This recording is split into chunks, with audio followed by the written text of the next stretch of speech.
அதே மாதிரி கல்வியில வந்து இந்த ஆதிதிராவிடர்கள் நலன் சார்ந்து இந்த அரசு சிந்திக்கிற அளவுக்கு வேற எந்த அரசாங்கமும் சிந்திக்கல அப்படின்னு நான் நினைக்கிறேன். இந்த எலெக்ஷன் ப்ராமிஸ்லயுமே கூட 12வது வகுப்புக்கு பின்னாடி தொடர்ச்சியான கண்காணிப்பும் அவர்களுக்கு கொடுக்கப்பட்டு அவர்களை எப்படியாவது உயர்கல்விக்கு வந்து கொண்டு செல்வதற்கான முயற்சிகளை வந்து அரசு அதிகாரிகள் செய்வாங்க அப்படின்னு ஒரு ப்ராமிஸ் கொடுத்திருக்காங்க.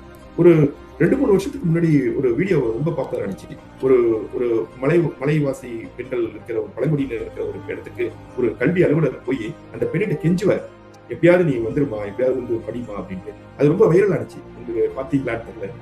அது அந்த அளவுக்கு வந்து அரசு அதிகாரிகள், கல்வி அலுவலர்கள் வந்து கல்வியை எப்படியாவது இந்த பெண்களுக்கும் ஆண்களுக்கும் பழங்குடியினர் மக்களுக்கும் கொடுத்துடணும் அப்படிங்கிற அந்த அர்ப்பணிப்பு உணர்வு இருக்குல்ல, இதை வந்து நம்ம ரொம்ப எளிதா கடந்துடுறோம். நம்ம அரசு அதிகாரிகள் அப்படின்னாலே அவங்கள பற்றி ஒரு ஜோக்ஸ் பண்ணிட்டு அவங்க வந்து ஏதோ வேலை செய்ய மாட்டாங்க அப்படின்னு எவ்வளவு அர்ப்பணிப்பு உணர்வோட இந்த அலுவலர்கள் பணியாற்றுறாங்க அப்படிங்கிறதுக்கு அது ஒரு உதாரணமா இருந்துச்சு.